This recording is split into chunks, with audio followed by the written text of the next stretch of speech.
Hello बच्चों, welcome back to my channel. कैसे हैं आप सब लोग। आज की वीडियो में मैं आप लोग के एंटरप्रेन्योरशिप के एमसीक्यू क्वेश्चंस लेकर के आई हूँ। इससे पहले भी मैंने वीडियो डाली हुई है जिसकी एक अलग से चैनल पर प्लेलिस्ट बनी है और भी आगे इसके पार्ट्स आएंगे तो आप लोग को इसका लिंक मैं डिस्क्रिप्शन में दे दूंगी, आप लोग देख लीजिएगा। काफी अच्छे क्वेश्चन है।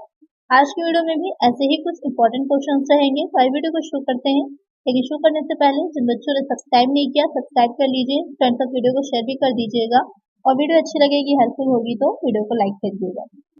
फर्स्ट क्वेश्चन लेते हैं। एक सफल उद्यमी का कौन सा गुण नहीं है which is not the quality of a successful entrepreneur? Willingness to take risk, ability to learn from experience, motivation, suspicious. तो जो एक उद्यमी है, एक सक्सेसफुल एंटरप्रेन्योर होता है, उसका कौन सा गुण नहीं होता है या कौन सी क्वालिटी उसमें नहीं होती है? एंटरप्रेन्योर क्या होता है ये हमने प्रीवियस वीडियो में समझ लिया था। अब ये पूछा है कि क्या उसमें क्वालिटी नहीं होती है। तो जोखिम उठाने की इच्छा शक्ति, जोखिम उठाने की क्वालिटी होना तो बहुत इंपॉर्टेंट है, क्योंकि कुछ नया वो कर रहा है तो वहां पर रिस्क फैक्टर तो रहेगा ही। अनुभव से सीखने की योग्यता ये भी होती है, अभी प्रेरणात्मक भी होने चाहिए, मोटिवेशन होना चाहिए उसके पास। क्या नहीं होता है, सुपरस्टिशियस नहीं होना चाहिए, किसी प्रकार का अंधविश्वासी वो नहीं होना चाहिए। बाकी तीनों ही क्वालिटीज उसमें होनी चाहिए। तो करेक्ट आंसर क्या होगा हमारा? Option D. नेक्स्ट क्वेश्चन है, उद्यमी का कौन सा कार्य नहीं है which is not the function of an entrepreneur? Promotion, innovation, carries risk and uncertainties, tax evasion. Question में कह रहा है कि कौन सा कार्य इसमें से ऐसा है, कौन सा फंक्शन ऐसा है जो एक एंटरप्रेन्योर नहीं करता है। तो यहाँ पर प्रमोशन, किसी भी नई चीज की शुरुआत करता है तो कुछ नया बनाता है, तो प्रवर्तन का कार्य, प्रमोशन का कार्य तो वो करता है। प्रवर्तन से या प्रमोशन से मतलब वो संवर्धन वाला प्रमोशन नहीं है जो मार्केटिंग में होता है। यहाँ प्रमोशन से मतलब है आपका कि जब किसी नए चीज को शुरू किया जाता है तो किस तरह से एक बिजनेस को स्टार्ट किया जाएगा, स्टार्टिंग की जो प्रोसेस होती है पूरी, जो नियोजन करना है, प्लानिंग करना है, रजिस्टर्ड करवाना है, वो सारी चीजें आती हैं। और उसके बाद जो आपका नवप्रवर्तन है, इनोवेशन तो बहुत इंपॉर्टेंट है, इनोवेशन तो मेन काम होता है एक उद्यमी का। साथ ही जोखिम अनिश्चितताओं को वहन करना ये भी उसका काम है कि जो भी रिस्क है या जो भी अनसर्टेनिटीज हैं उन सबको वहन करे, उन सबको बेयर करे। और कर चोरी जो है ये उसका कार्य नहीं होता, कर चोरी किसी का भी कार्य नहीं होता, किसी को भी कर की चोरी नहीं करना चाहिए। जो भी आपका कर बन रहा है अगर तो आपको उसे गवर्नमेंट को पे करना चाहिए। तो यहाँ पर टैक्स इवेजन उसका काम नहीं है, तो करेक्ट आंसर होगा ऑप्शन डी। टैक्स मैनेजमेंट किया जा सकता है, वो पूरी तरह से वैलिड है, लेकिन टैक्स की चोरी करना वो गलत है। नेक्स्ट क्वेश्चन है, निम्न में से कौन सा उद्यमी का प्रकार नहीं है which of the following is not a type of entrepreneur? Innovative entrepreneur, careful entrepreneur, thrifty entrepreneur, none of these. तो क्वेश्चन में कह रहा है कि इसमें से कौन जो है वो जो उद्यमी है उसका प्रकार नहीं होगा। तो उद्यमी कई प्रकार के होते हैं, इनोवेटिव होते हैं, मिटिएटिव होते हैं, अवेयर होते हैं, ड्रोन एंटरप्रेन्योर्स होते हैं। तो यहाँ पर कौन सा उद्यमी का एक प्रकार नहीं होगा? तो यहाँ पर तीनों ही क्या है, उद्यमी के एक प्रकार है। नवप्रवर्तक उद्यमी भी होते हैं, अवेयर सावधान उद्यमी भी होते हैं, मितव्ययी उद्यमी भी होते हैं। कौन से नहीं हो जाएंगे? तो यहाँ पर तीनों ही ऑप्शन आपके करेक्ट आ रहे हैं, तो जो करेक्ट आंसर हमारा होगा वो होगा ऑप्शन डी, इनमें से कोई नहीं, none of these. Next question है, निम्नलिखित में से कौन सी उद्यमी की समस्या नहीं है which of the following is not a problem of an entrepreneur? Proper financing, selection of appropriate form of enterprises, selection of unit size, selection of proper nutritious diet. Question में कह रहा है कि उद्यमी की क्या समस्या नहीं होती है, यानी कि कोई तीन जो है वो उद्यमी की समस्या है, जो प्रॉब्लम्स है जो फेस करता है, जो उसके सामने आती है, जिसको हल निकालना होता है, डिसीजन तक पहुंचना होता है, जिसके लिए उचित वित्तीय, प्रॉपर फाइनेंसिंग बहुत इंपॉर्टेंट है करना, उद्यम के उचित स्वरूप का चयन ये भी इंपॉर्टेंट है, इकाई के आकार का चयन ये भी इंपॉर्टेंट है। ये तीनों ही चीजें जो हैं वो उसके बिजनेस के प्रोस्पेक्टस से इंपॉर्टेंट हैं, लेकिन उचित पोषक आहार का चुनाव ये उसका काम नहीं है, ये डाइटिशियन का काम होता है। तो यहाँ पर करेक्ट आंसर क्या है? Option D, selection of proper nutritious diet. Next question है, उद्यमिता से संबंधित कौन सा मिथक है? What is the myth related to entrepreneurship? क्योंकि एंटरप्रेन्योरशिप वैसे तो इंडिया में काफी टाइम से चल रहा है, लेकिन फिर भी काफी लोग इससे थोड़ा सा समझ नहीं पाते हैं कि क्या है क्या नहीं है, तो उसमें कुछ मिस भी है। तो क्या संबंधित एक मिथ है, freedom, entrepreneurs are born not made, an idea is everything, all of this. तो क्या मिथक है? ये पूछता है कि स्वतंत्रता, उद्यमी पैदा होते हैं, बनाए नहीं जाते, एक विचार ही सब कुछ है, इनमें से कुछ, इनमें से सभी, यानी कि ये सभी मिस हैं। तो यहाँ पर क्या करेक्ट हो जाएगा? तो ये तीनों ही आपके एक तरह के मिस हैं, एक तरह का क्या है, मिसकंसेप्शंस हैं, मिथक हैं। कि उद्यमी स्वतंत्र होते हैं या उद्यमी पैदा होते हैं, बनाए नहीं जाते, ऐसा कुछ नहीं है। आज के टाइम में तो क्लासेस चल रही हैं। आज के टाइम में तो बहुत से ऐसे कोर्सेज होते हैं जो मैनेजमेंट से रिलेटेड होते हैं, जो आपके बिजनेस से रिलेटेड होते हैं, जो बताते हैं कि किस तरह से किसी भी स्टार्टअप को शुरू किया जाए, कैसे उसमें आगे बढ़ाया जाए। अलग अलग फॉर्म स्टोरीज पर चल रही हैं। तो आज के टाइम में अगर हम बात करें तो ये आपका एक तरह से मिथ है और विचार एक विचार नहीं है। आज के टाइम में अगर हम बात करते हैं तो गवर्नमेंट भी बहुत ज्यादा हेल्प कर रही है कि लोग एंटरप्रेन्योरशिप की तरफ आए, नई नई चीजों की तरफ आए और अपना खुद का एक स्टार्टअप शुरू करें। तो ये तीनों ही क्या है, एक तरह से मिथ्स हैं। तो एक आंसर हो जाएगा हमारा option D, all of the. Next question है, उत्पत्ति में निहित जोखिम उठाने वाला साधन उद्यमी होता है। परिभाषा किसने दी है? An entrepreneur is a risk bearer inherent in origin who has given the definition. यहाँ पर आपकी एक डेफिनेशन दे रखी है, आपको बताना है कि किसने दी है। जेबी से, जेम्स बर्ग, फ्रैंक नाइट, एफ बी हैने। तो यहाँ पर जो आपकी डेफिनेशन दी है वो किसने दी है? ये हो जाएगी जो एफ बी हैने हैं, उन्होंने डेफिनेशन दी है। तो एक आंसर है हमारा ऑप्शन डी। नेक्स्ट क्वेश्चन है, निम्नलिखित में से कौन सा या से उद्यमी का कार्य है? Which of the following is are the functions of an entrepreneur?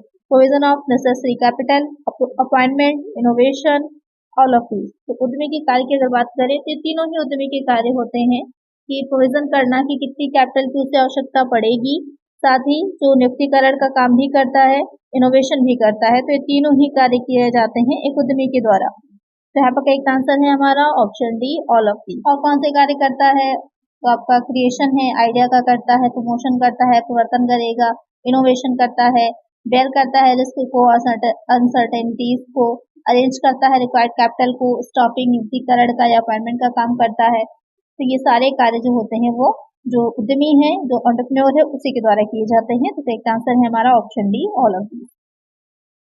Next question है, एक उद्यमी जो नवीनता के सूत्रधार होते हैं कहलाते हैं। Entrepreneurs who are initiators of innovation are called imitative entrepreneurs, innovative entrepreneurs, aware entrepreneurs, all of these. तो क्वेश्चन में कह रहा है कि ऐसे उद्यमी जो नवीनता के सूत्रधार होते हैं, यानी कि कुछ नया जो होता है उसे मार्केट में लाने का कोशिश करते हैं या कुछ नया विचार लेकर के आते हैं, वो क्या कहलाते हैं?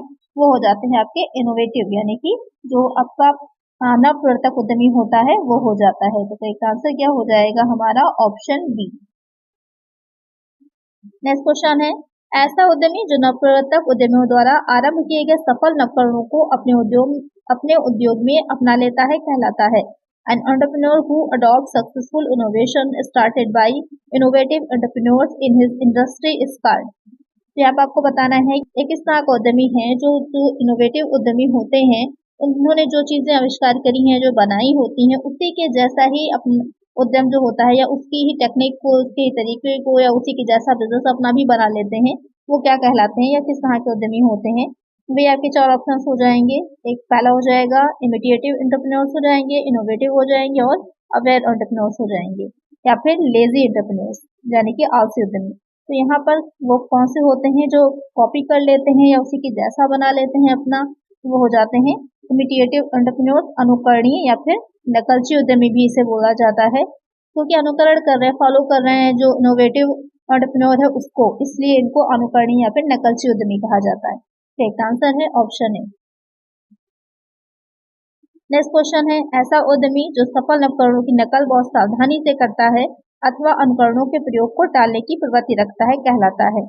An entrepreneur who copies successful innovations very carefully or avoids the use of imitations tends to is called lazy entrepreneur, innovative entrepreneur, imitative entrepreneur, aware entrepreneur। तो क्वेश्चन में जो कह रहा है, यहाँ पर कॉपी तो कर रहा है, नकल कर रहा है वैसे ही बनाने की, लेकिन बहुत सावधानी के साथ कर रहा है और ये चीज का ध्यान दे रहा है कि सेम उसी की तरह उस चीजों को वो कॉपी ना करे। सिर्फ वो इसलिए कर रहा है कि यानी कि कुछ वो नया नहीं बनाने की सोचता, जिससे कि किसी तरह का जोखिम उसे ना उठाना पड़े।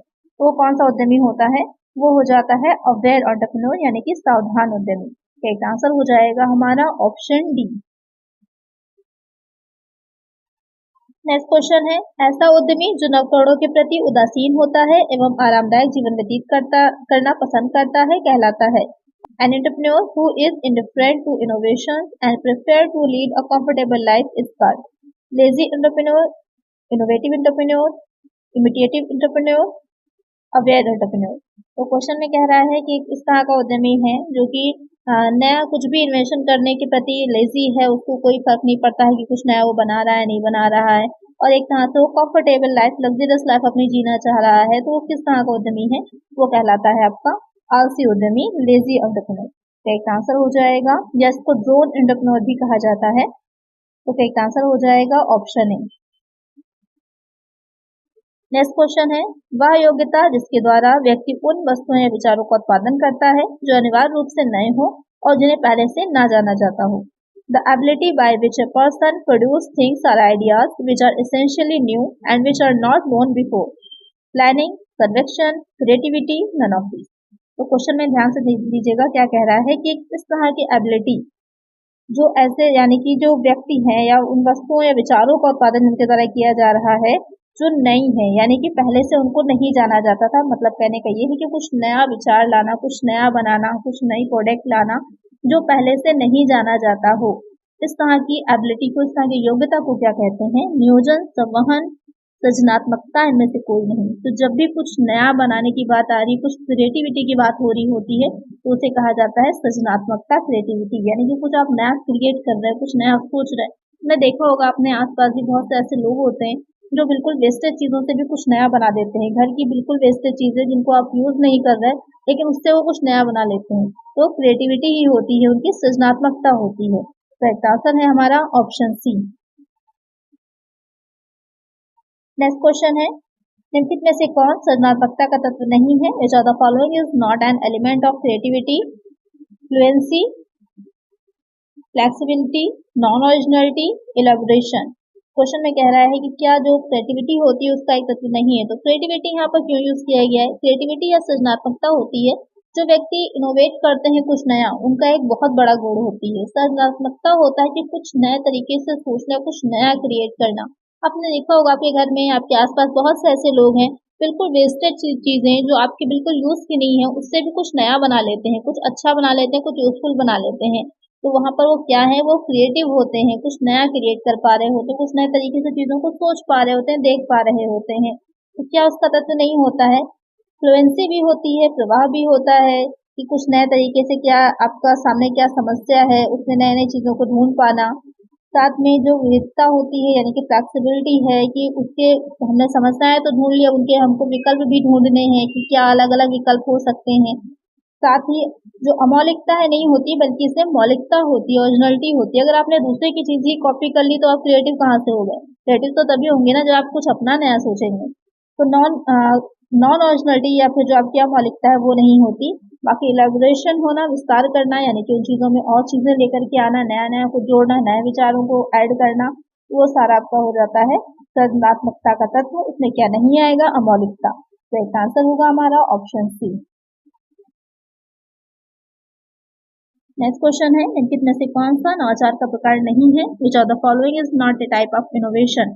यहाँ पर आपको बताना है कि इसमें से कौन सा जो है वो इनोवेशन का एक प्रकार नहीं होगा। पहला दे रखा है इन्वेंशन, फिर आएगा प्रतिलिपिकरण यानी कि कॉपी, फिर आएगा सिंथेसिस, संश्लेषण, उसके बाद आता है नॉन प्रोलिफरेशन। तो यहाँ पर क्वेश्चन में क्या इसका एक प्रकार नहीं है नवाचार का? तो आपका आविष्कार भी है प्रकार, प्रतिलिपिकरण भी होता है और संश्लेषण भी होता है, लेकिन जो अप्रसार दे रखा है वो इसका एक प्रकार नहीं होता है। यानी कि जो प्रसार होगा वो इसका एक प्रकार है, लेकिन अप्रसार इसका प्रकार नहीं होगा।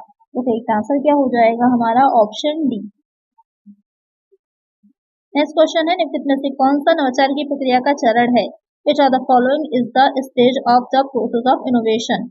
Search, evaluation, implementation, all of these. तो नवाचार की प्रक्रिया के क्या चरण होते हैं? तो ये तीनों ही आ जाएंगे। सर्च भी आता है, मूल्यांकन भी आता है और क्रियान्वयन भी आता है। बस इसका आपका एक सही उसमें रहता है, क्या रहेगा? सबसे पहले आप खोज करते हैं, चीजों को ढूंढते हैं, अनुसंधान होता है। उसके बाद आप मूल्यांकन करते हैं, जो भी खोजा है आपने चीजों में कि क्या समस्या है, किस तरह से उसको सॉल्व करना है, उसका सोल्यूशन, उनके विकल्प क्या हो सकते हैं, ये सारे ढूंढने के बाद आप क्या करते हैं? मूल्यांकन करते हैं उनका कि कौन सा बेस्ट होगा। उसके बाद आप इम्प्लीमेंटेशन करते हैं, यानी कि एक योजना तैयार करके उसको इम्प्लीमेंट करते हैं। तो ये हो जाएंगे आपके जो चरण होते हैं, प्रोसेस होती है। तो इसका आंसर क्या है? Option D, all of this. Next question है, निम्नलिखित में से कौन सी नवाचार में बाधा या बाधाएं हैं? Which of the following is are the barriers, constraints to innovation? Personal constraints, lack of trust, poor implementation of techniques, all of this. तो ये तीनों ही बाधाएं हो जाती हैं। अगर हम बात करें तो कि क्या बाधाएं हैं, तो यहाँ पर व्यक्तिगत बाधाएं भी होती हैं कि अपनी पर्सनल उसके इश्यूज भी होते हैं, या वो किस तरह से सोच रहा है कि वह पक्षपात भी हो जाता है। और जो आपका विश्वास का अभाव है कि जो नया कुछ लेकर के जब भी आया जाता है, जब भी कुछ नया बनाया जाता है, तो लोगों को थोड़ा सा उस पर ट्रस्ट कम रहता है, तो अक्सर इन्वेस्टर्स नहीं मिलते हैं। तो नवाचार के मार्ग में सबसे बड़ी बाधा ये बहुत बड़ी रहती है, स्पेशली इंडिया की अगर हम बात करें कि जो भी कुछ नया लेकर के आते हैं तो यहाँ पर ट्रस्ट नहीं रहता है कि क्या होगा क्या नहीं हो पाएगा। इसीलिए बहुत सा टैलेंट इंडिया से बाहर चला जाता है, क्योंकि विदेशों में उनको एक प्लेटफॉर्म मिल पाता है, ऑप्शंस मिल पाता है कि कैसे उसको दिखाएं अपने टैलेंट को, लेकिन इंडिया में वो चीज़ नहीं प्रोवाइड हो पाती, इसीलिए वो टैलेंट है वो बाहर चला जाता है। और साथ ही बात अगर आती है तकनीकी का खराब क्रियान्वयन, यानी कि जो टेक्निक्स है उसको सही ढंग से इम्प्लीमेंट नहीं कर पाना, जिससे कि एक अच्छा जो इनोवेटिव चीज़ बन सकती थी नहीं बन पाना। तो यहाँ पे तीनों ही बाधाएं हैं। तो एक आंसर होगा option D, all of this. Next question है, वह योग्यता जो व्यक्ति को किसी समस्या का विद्वत्तापूर्ण समाधान खोजने के लिए नवीन ढंग से सोचने तथा विचार करने में समर्थ बनाती है। The ability that enables a person to think innovatively to find an intelligent solution to a problem. Creative imagination, worry, anger. यहाँ पर क्वेश्चन में आपसे जो पूछा है कि वो एबिलिटी क्या होती है कि जब कोई प्रॉब्लम है उस प्रॉब्लम को सोल्यूशन ढूंढने के लिए कुछ नए ढंग से हम कुछ विद्वत्तापूर्ण यानी कि पूरे प्रैक्टिकली और जो है पूरा साइंटिफिकली चीज़ों को कलेक्ट करके हम उसमें एक किसी सोल्यूशन तक पहुंच रहे हैं, तो वो आपकी क्या कहलाती है, वो हो जाता है क्रिएटिविटी, क्रिएटिव होना। तो एक आंसर होगा हमारा ऑप्शन है। नेक्स्ट क्वेश्चन है, उद्यमिता में नए विचारों, नए संसाधनों, नई तकनीकों का प्रयोग किया जाना क्या कहलाता है? What is the use of new ideas, new resources, new techniques in entrepreneurship part? Innovation, imagination, worry, anger. बहुत सिंपल सा क्वेश्चन है, कंफ्यूजन दो ही में आपको रहेगी कि इनोवेशन है या इमेजिनेशन है। इसका आंसर आप लोग मुझे जल्दी से कमेंट करिए कि करेक्ट क्या होगा। बहुत इजी सा क्वेश्चन है। नेक्स्ट क्वेश्चन है, नवाचार की प्रक्रिया का सही क्रम है। The correct sequence of the process of innovation is. यहाँ पर आपको बताना है कि जो इनोवेशन होता है उसकी जो सीक्वेंस होती है, अभी मैंने आप लोग को बताई भी है ये, इसका करेक्ट सीक्वेंस क्या है? Search, valuation, implementation, valuation, search, implementation, search, implementation, evaluation, valuation, implementation, फिर सर्च। किस सीक्वेंस में सही होगा? सबसे पहले क्या होता है, खोज की जाती है, सर्च किया जाता है, उसके बाद मूल्यांकन करते हैं। खोज में जो समस्या थी उसके हमने जितने भी संभव समाधान हो सकते थे, जो विकल्प हो सकते थे, उन सबको हमने खोजा। उसके बाद उसका हमने मूल्यांकन किया, वैल्यूएट किया, उसके बाद हम योजना बनाकर इम्प्लीमेंट करेंगे, इम्प्लीमेंटेशन करेंगे। तो एक आंसर क्या होगा हमारा? ऑप्शन है। नेक्स्ट क्वेश्चन है, प्रवर्तन प्रक्रिया के चरण कौन से हैं? What are the steps in the promotion process? Identification of opportunity, analysis of entrepreneurial environment, management of source of capital, of all of these. तो जो प्रमोशन होता है, प्रवर्तन किसी चीज को जब बना रहे होते हैं तो उसकी जो प्रोसेस होती है उसके स्टेप्स कौन से होते हैं? तो उसमें अवसरों की भी पहचान की जाती है कि क्या अवसर है, क्या अपॉर्चुनिटीज हैं। उद्यमशीलता वातावरण का भी विश्लेषण किया जाता है, क्योंकि पर्यावरणीय इन्वायरमेंटल बैरियर्स बहुत ज़्यादा आती हैं, क्योंकि वो हमारे कंट्रोल में भी नहीं होती हैं। आपने स्वाट एनालिसिस पढ़ा ही होगा, तो बाहरी होती है, हमारे कंट्रोल में भी नहीं होती हैं। तो उसके एनालिसिस करना बहुत इंपॉर्टेंट होता है कि जिस भी तरह की चीज़ें हम बना रहे हैं उसमें क्या क्या प्रॉब्लम्स हमारे सामने आ सकती हैं।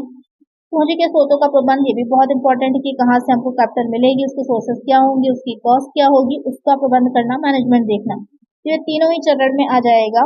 तो करेक्ट आंसर क्या होगा हमारा? Option D, all of these. तो आज की वीडियो में इतना ही। आई होप आपको वीडियो अच्छी लगी होगी, क्वेश्चन अच्छे लगे होंगे। अगर वीडियो अच्छी लगी है तो लाइक कर दीजिएगा, चैनल पर नए तो सब्सक्राइब कर दीजिएगा और फ्रेंड तक वीडियो को शेयर कर दीजिएगा। मिलते हैं नेक्स्ट वीडियो में। Thank you.